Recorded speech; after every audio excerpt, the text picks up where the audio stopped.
This is part 2 of my lecture on differentiating functions of many variables. In this lecture, I'm going to discuss two important rules for differentiating multivariable functions, namely the product rule and the chain rule.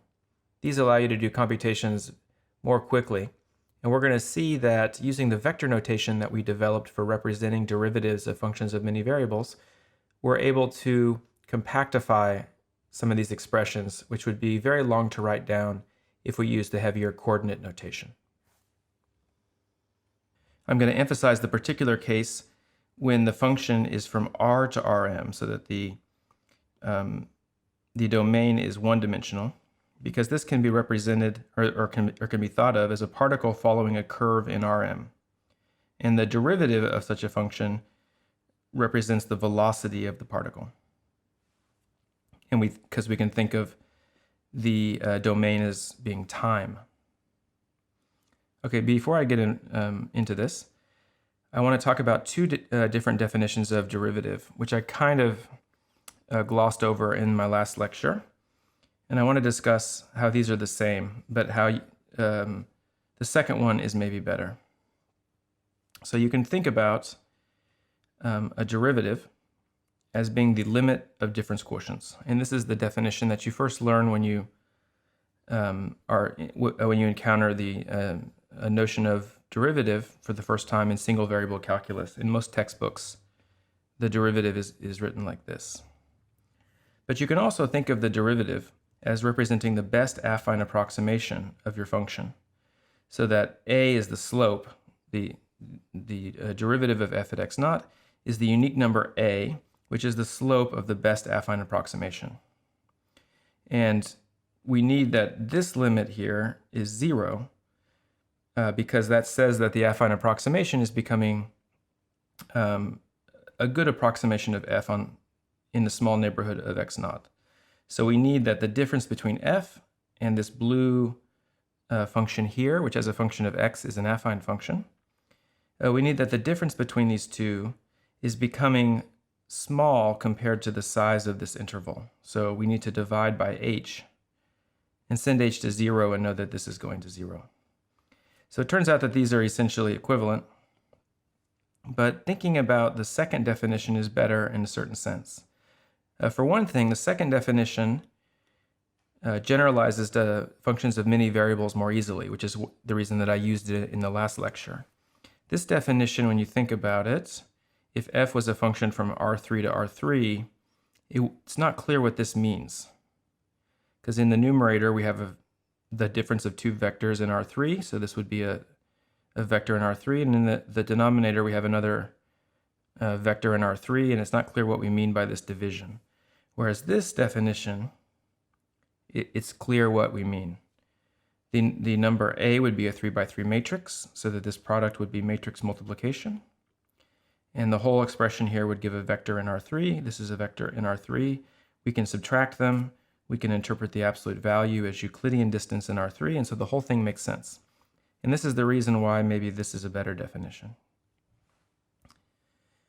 Okay, so let's move to the product rule for functions of many variables. And I'm just going to write it down for single variable functions. So what does the product rule say? In first semester calculus, we learned that if you have the product of two functions and you take the derivative, then you take the derivative of the first times the second plus the first times the derivative of the second. Okay, so this is a basic rule that you learn in single variable calculus. Now, since partial derivatives are essentially derivatives of a single variable function, because you freeze the other variables when you compute it, the same product rules applies for partial derivatives. So if we have a product of two functions, let's say it's scalar valued for now, then if I take the partial derivative with respect to one coordinate xi, then I have the same sort of corresponding formula that I had above. You see that these are the same. So I have g times the partial derivative of f with respect to xi plus f times the partial derivative of g with respect to xi. Okay, so the product rule for partial derivatives is the same. So let's now talk about how we can write this product rule for functions of many variables in a more compact notation. So this would be the way of writing the derivatives in coordinate notation. You say, okay, well, I know the derivative of f times g because I know each partial derivative. Okay, but if you wanted to write this in vector notation, here I'm imagining that my functions f and g are scalar valued so that maybe they map from Rn to R. Okay, so that their total derivatives are really a gradient. So then in gradient notation, I can say that the gradient of f times g is g times the gradient of f plus f times the gradient of g. Because the gradient is just a list, it's the row vector of these numbers here. And this thing is a row vector of these numbers. And f grad g is a row vector of these numbers. So because of the way we defined vector addition, this box over here on the right, which is in vector notation, is equivalent to this box over here on the left in coordinate notation. And this is somehow nicer because we don't have to say that this is true for each I from 1 to n. Okay.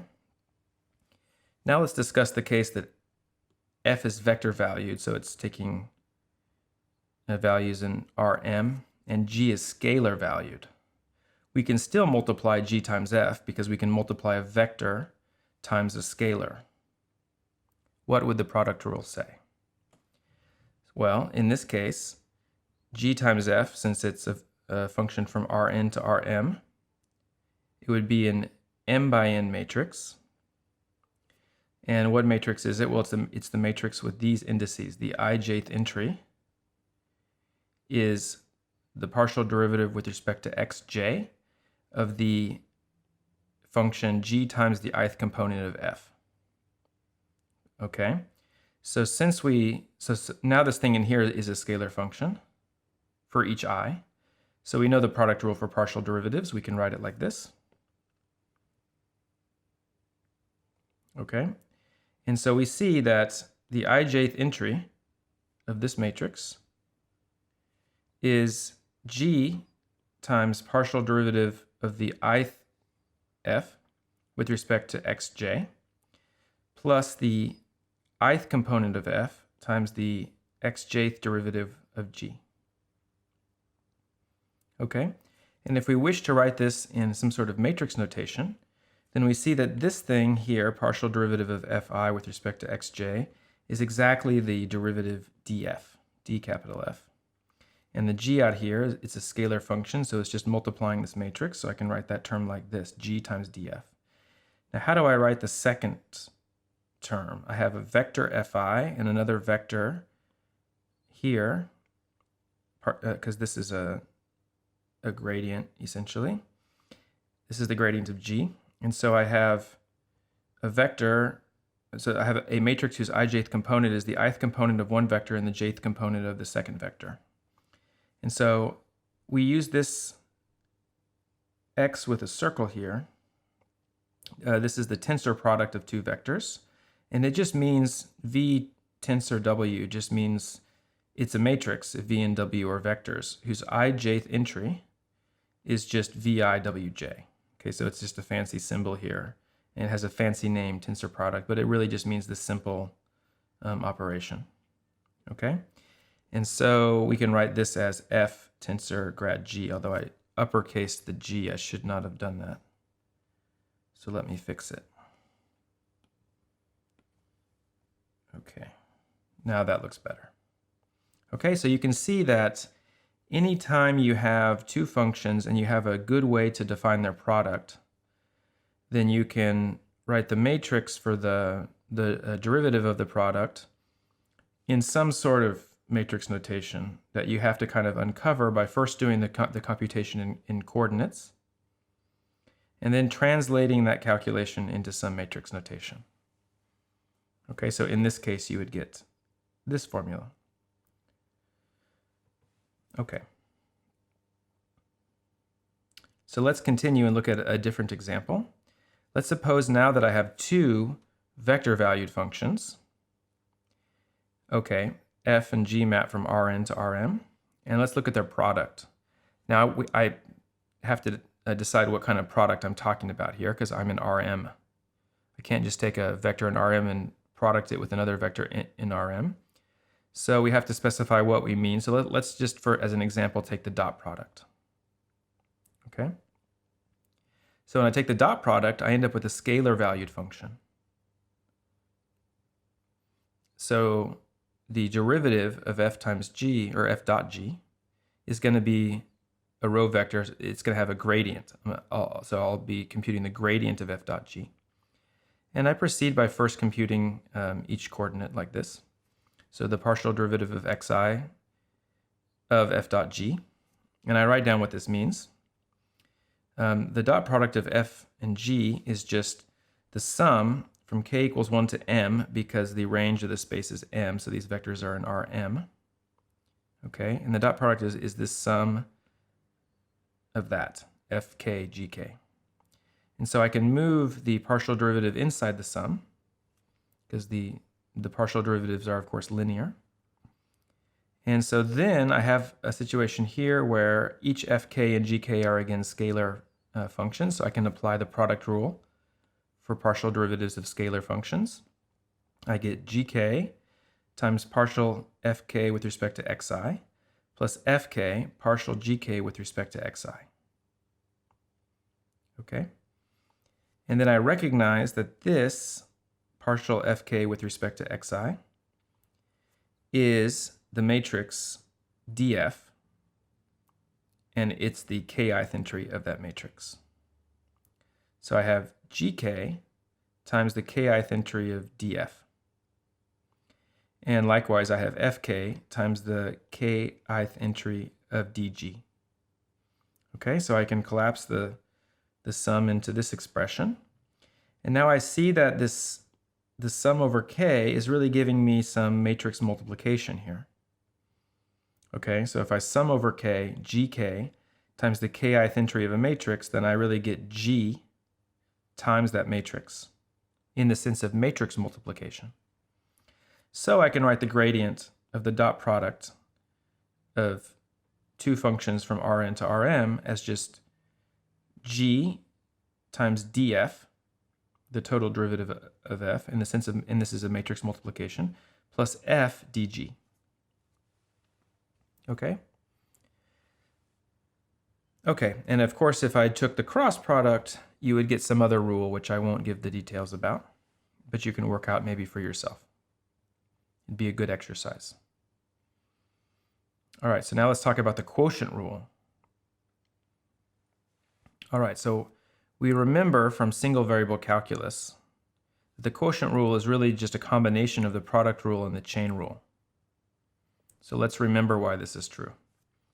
If I have two functions of a single variable, f and g, which are scalar valued functions, so it's just single variable calculus, and let's say that I know that g is not 0 anywhere that near this point that I'm taking the derivative of, then I can write the derivative of f divided by g as it's equal, of course, to the derivative of f times g to the power minus 1. I can apply the product rule. G to the power minus 1 times the derivative of f plus f times the derivative of g to the power minus 1. Now I can compute the derivative of g to the power minus 1 using the chain rule. Okay, the derivative of x to the power minus 1 is minus x to the minus 2. So I get minus g to the minus 2, and then the derivative of g with respect to x. Okay, so I get this expression. G to the minus 1 derivative of f plus f times negative g to the minus 2, the derivative of g.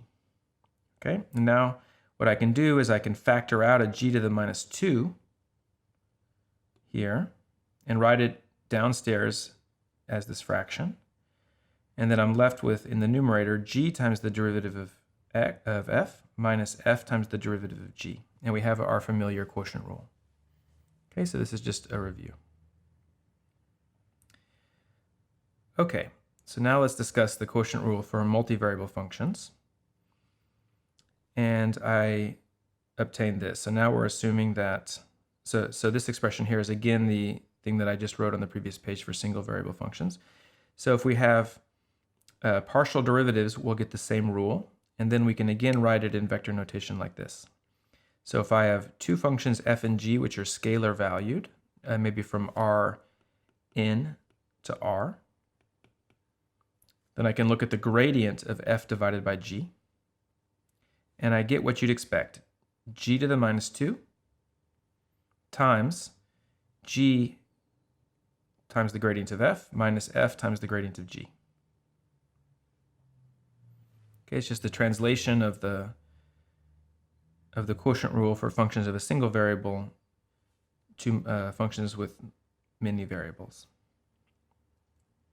And this is the basic theme we're going to see again and again. Because we can compute derivatives of functions of multivariables in terms of partial derivatives, and because partial derivatives are essentially derivatives of a single variable function, we can always translate the rules that we learned in single variable calculus to rules for our multivariable functions. And we can write it somehow using a matrix notation or vector notation. Okay, next I want to talk about curves in Rm. So I'm going to take a function f from R to Rm. And we can think of this function, so here the domain is this real line. And we can think of the function as mapping this line into m-dimensional space. So down here, this represents Rm. I'm drawing it for m equals 3, of course.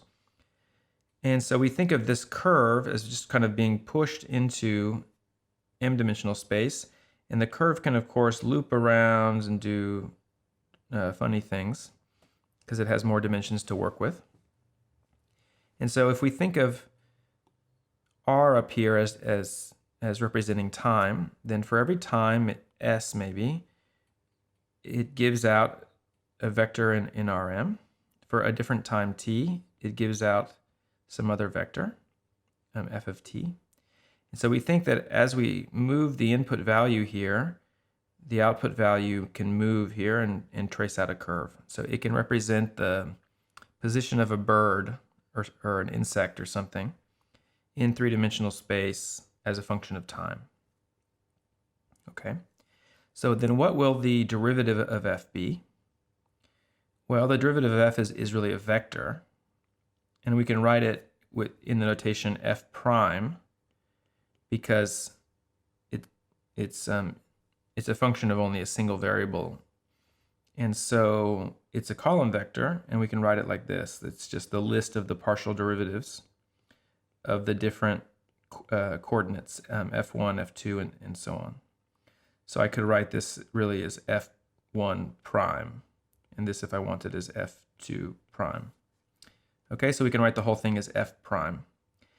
And if we were to graph what f prime was, then you see that it's going to be the tangent vector, or it's going to be a vector which is tangent to the curve traced by the function. Okay, and the length of this vector is going to represent the speed of the insect as it flies around in Rm. Okay, now why should this be true? Well, remember that the derivative represents a linear approximation. So what would be a linear function from R to Rm? It would just be a straight line through Rm space. And so if we zoomed in on this point and blew it up, then we would see that near that point, the curve is looking kind of straight. And so as we zoomed in more and more and more, we would just get a straight line. Okay? So the derivative is going to represent this straight line. And that, in fact, is how you define the velocity. Okay.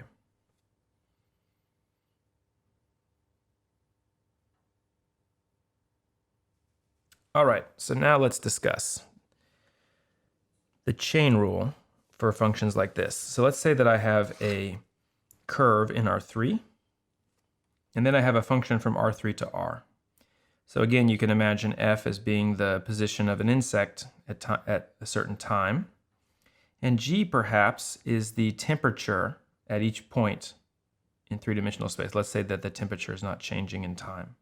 So at every point in R3, there's a temperature that the insect will experience if it was at that point. And then we can compose these two by looking at g of f of x. So you take a point in R, you map it to R3, and now you have a point in R3, so you can apply g and you're back to R. So h would represent the temperature experienced by the insect at time x. Okay? So now I have a function of a single variable that outputs just a number. So I have a function from single variable calculus, if you want. And I can ask, what is the derivative of h? Okay, so let's try to work out what that should be. All right. So first, I'm going to observe that we should have the following. I'm going to say that g of f of x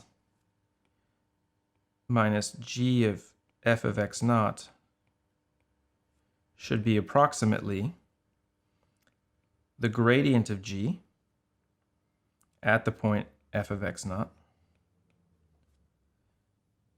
dotted into f of x minus f of x naught. Okay? And this is really because this function here, or if I took this part of the left-hand side and put it on the right, I would have the best affine approximation of g centered at the point f of x0. Maybe it would be better to first write that g of y minus g of y0 should be the gradient of g at y0 dotted into y minus y0. And then if you substitute y equals f of x and y0 equals f of x0, you get the expression above.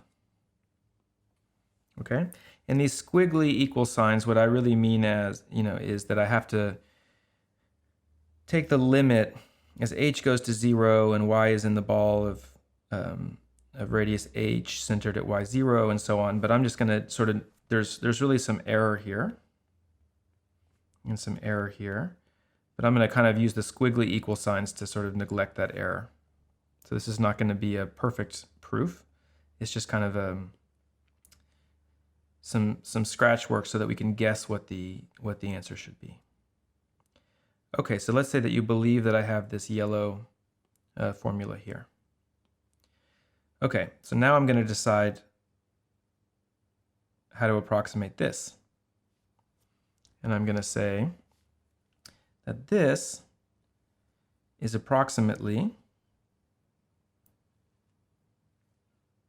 the derivative of f at x0 times x minus x0. Okay, now remember that this is a vector and this is a scalar because x lives in R and f prime, like we learned about in the last slide, lives in R3. Okay, so putting all this together, and again, there's another squiggly equal sign that has another little error. But if we neglect that, then we put these together and we see that we should get the gradient of g at f of x0 dotted into f prime at x0 times x minus x0. Okay, and this thing I started with was really h of x minus h of x0. So if I put all this on one line below,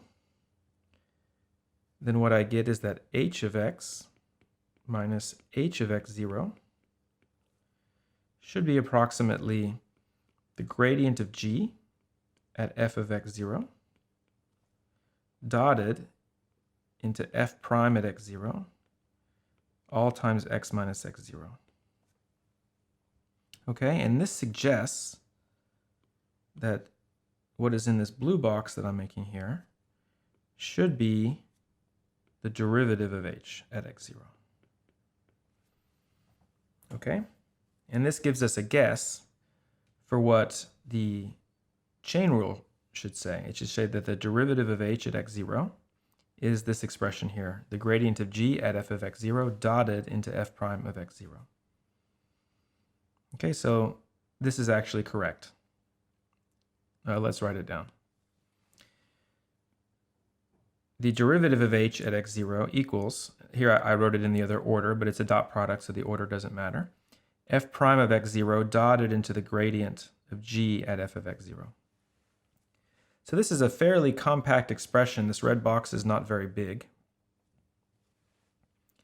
But in order to appreciate that our vector notation is nice, let's go ahead and write this down in coordinate notation. Sometimes when you compute things, you'll actually want to write them in coordinate notation, so it's good to see this as well. So in coordinate notation, I'm going to go ahead and let f be this triplet of scalar functions. So each of these f1, f2, and f3 map from r to r. So it's just the coordinates of the output of f. Okay, so I have f1 of x, f2 of x, f3 of x. Okay, so I can think about h as being g of f1 of x, f2 of x, f3 of x if I wanted to really write it all out. And then I could talk about d dx of that. Okay, and now let's see what this expression would mean if I wrote everything out. Well, I would have the dot product of the gradient of g and f prime is going to be the sum of three products, right? It's the first coordinate of g, of the gradient of g, times the first coordinate of f prime, and so on. So the first coordinate of the gradient of g, evaluated at f of x0, is just partial derivative of g with respect to x1. Okay, and let's see, I have it evaluated at the point f1 of x, f2 of x, f3 of x. I should have these with the subscript 0 here, because I'm evaluating at x0, so that should be the same in all three of these expressions. Okay, and so I have partial derivative of g evaluated at the point f of x0, but when I write it out like in full glory, it looks like this, times f1 prime of x0, and again I forgot to write the subscript 0. Okay, and then I have two more terms that look just like this, except that this number 1 and this number 1 turn into 2's. 2, 2, because this is the product of the second coordinates of each vector. I'm just sort of writing out the dot product. And then I have the partial derivative of g with respect to x3 evaluated at the point f of x0 times the third component of f prime at x0. Okay, so like you can see that this is quite a long expression, but you should realize that these two formulas are the same. They're identical. It's just that here I've written it in a nice compact way. And you can start to appreciate that the notation we're developing in vector calculus allows us to represent complicated expressions like this one in the pink box much more simply, which is going to allow us to do calculations more quickly because we'll have to use fewer pen strokes. Okay. The other thing that I want to mention is that this chain rule makes sense if we think about derivatives as being linear approximations. So if you have the composition of two functions, and you have a good linear approximation for each one near the point where the composition happens, then you may expect that the composition of the linear approximation for the composition should be the composition of the linear approximations.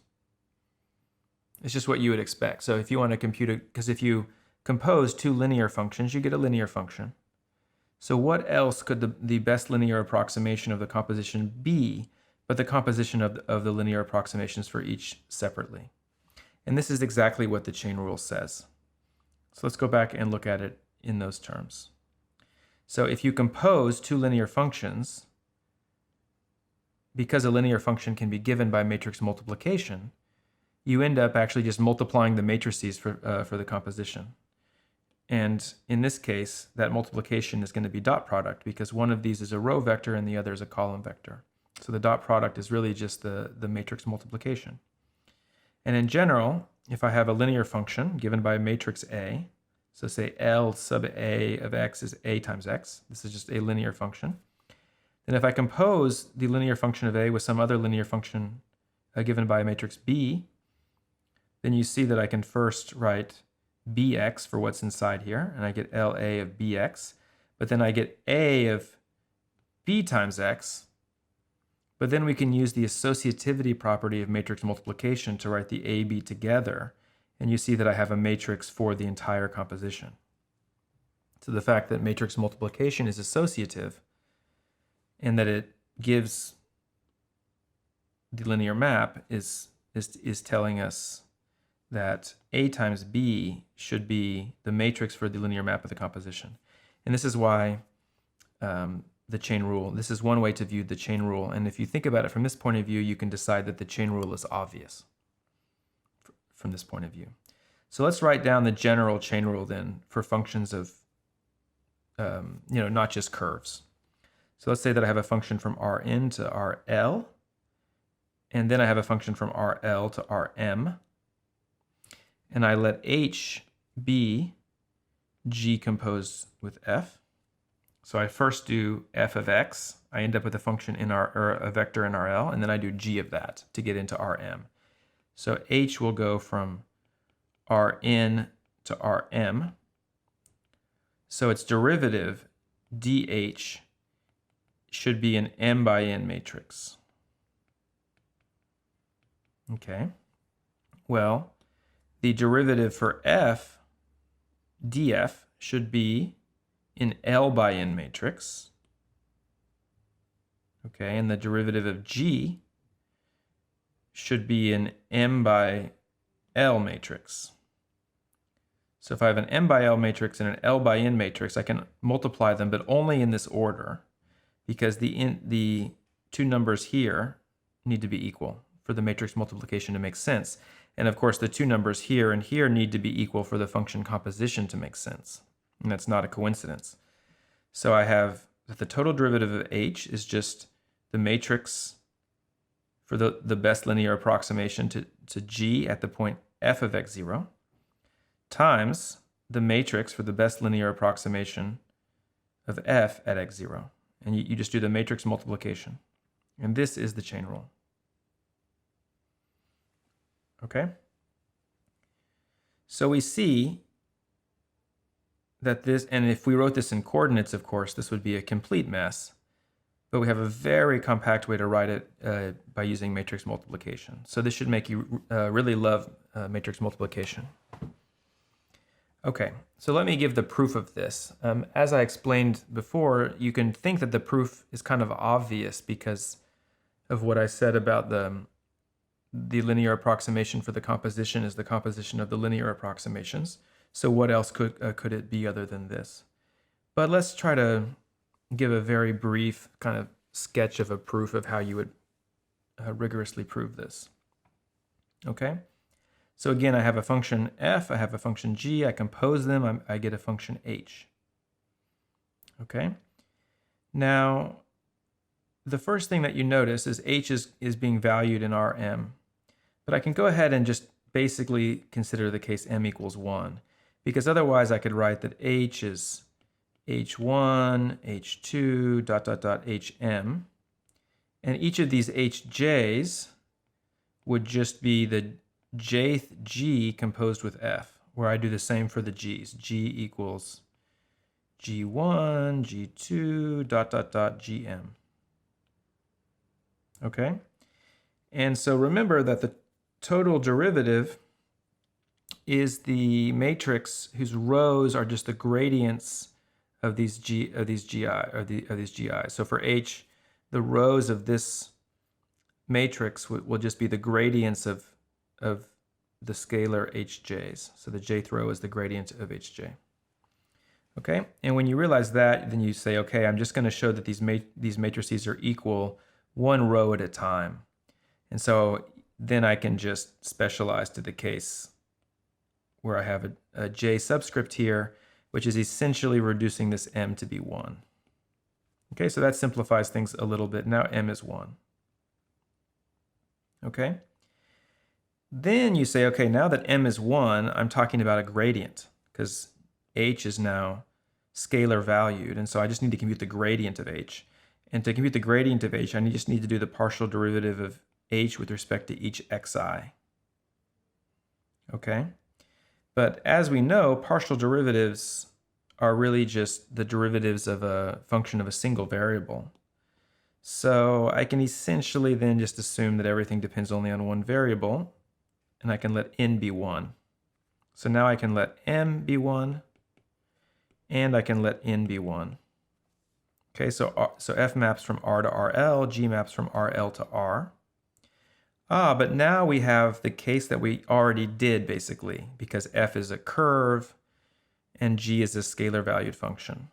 And so now we have, again, the chain rule that we just had for curves. I did the case before L equals 3, but you probably realize that it works for any L. Okay? And when n is 1 and m is 1, then this expression here is exactly what we wrote in the chain rule for curves. So that's how you would prove this. If you wanted to prove it, you would do one row at a time, and then you would kind of do one column at a time, and then you would reduce to the chain rule that we already saw. Okay, the last thing I want to discuss in this lecture is the notion of directional derivative. Okay, and this gives a geometric interpretation of the gradient of f in particular. So let's say that I have a function f from Rn to R, a scalar valued function. You may wonder, can we invent a good notion of the derivative of f at x naught in the direction of v naught, in question mark, where v naught is some given vector in Rn? Okay, so you are standing at the point x naught and you're wondering, which direction do I go in to see, or if I go in the direction of v naught, how will I experience the change of in f? What is the derivative?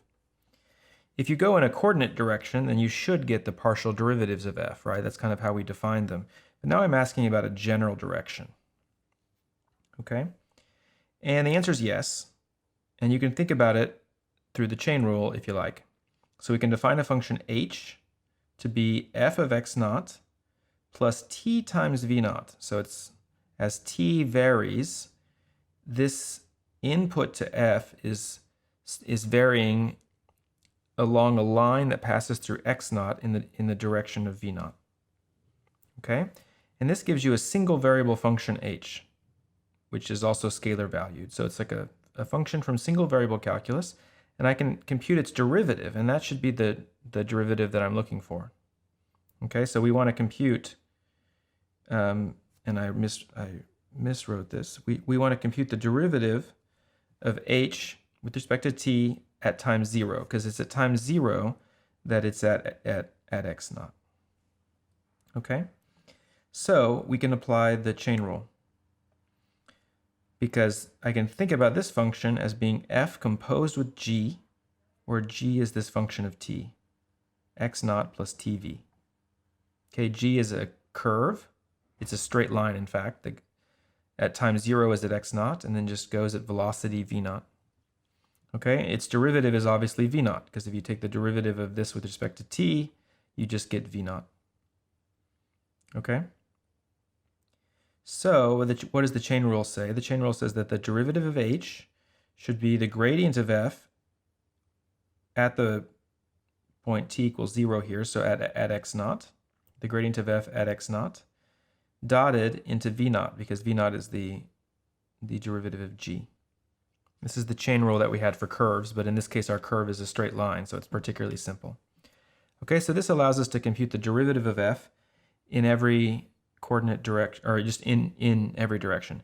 In the case that v naught is one of the coordinate directions, So if v naught equals, 0, dot, dot, dot, 0, 1, 0, dot, dot, dot, 0. So this is, say this is in the jth slot. Okay. Then you would see that this number here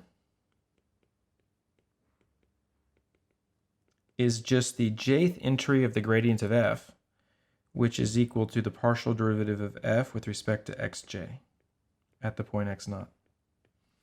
And so if we just go in the unit directions, we get back the partial derivatives, which is good because it's consistent. Okay, but now we can look at the derivative of a scalar valued function in any direction. So we kind of have not just the coordinate directions, but any direction we like, and we just see that it's given by the dot product of the gradient. So the gradient is a list of the partial derivatives or the directional derivatives in the coordinate directions, but it somehow has all the information to know the directional derivative of f in any direction v naught that you like. Okay, now this allows us to interpret the gradient in a geometrical way. So let's see that. What is the geometric interpretation of the gradient? Well, we can see this from Cauchy-Schwarz now. So the gradient points in the direction of f that is changing the fastest. Let's see why this is true. Let's suppose that we're given a vector of length 1. Okay, so any vector that kind of lives on the sphere of radius 1. And we want to find the v that makes this quantity here, v dot the gradient of f at x naught, the directional derivative, we want to maximize it. Well, we know from Cauchy-Schwarz that this thing is less than the length of v naught, which is equal to 1, times the length of the gradient of f at x naught. Okay? It's always less than or equal. However, if you chose v naught to be this special unit direction, okay, then when you compute the dot product, you get the length of the gradient of f at x naught squared divided by the length of the gradient of f at x naught. And so you just get the length of the gradient of f at x naught, which means that this inequality is actually equality exactly when v is this direction. And this is the direction of the gradient. This is the direction of the gradient normalized to be length 1. And so this means that the direction of the gradient vector tells you in which direction is f changing the fastest. Okay? And so if you wanted to find a maximum of f, one way to do it would be to start at some point like x naught, compute the gradient at that point, see which direction it points, and then take a step from x naught to maybe a point x1 in that direction, and then to start over and do the process again at x1. And this is actually a very important idea, and I just discussed kind of, following the graph of f uphill, or gradient ascent, to find the maximum of f.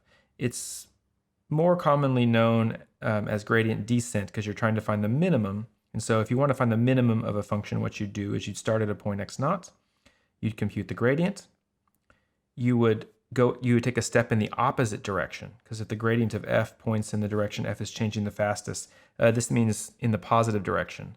So if you flip the sign and go against the gradient in the opposite direction, in the direction of minus the gradient, then that's the direction which f is changing the most on the negative side, going downhill. And so you can find local minimums of f by doing that. And this is called the method of gradient descent. And it's one of the sort of important ideas in optimization theory, and allows you to find the minimums of functions.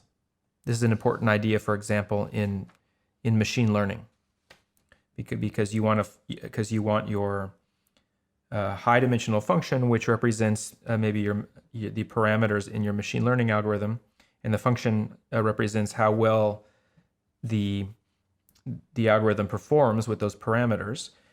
You want to, and you think of the function as being the error, kind of like how badly it performs. Then you may want to minimize that function. And so you find the values of the parameters that work by kind of a gradient descent type algorithm. Okay, so that's it for this lecture. Next time I will start talking more about optimization and about how to find the maximum and minimums of functions.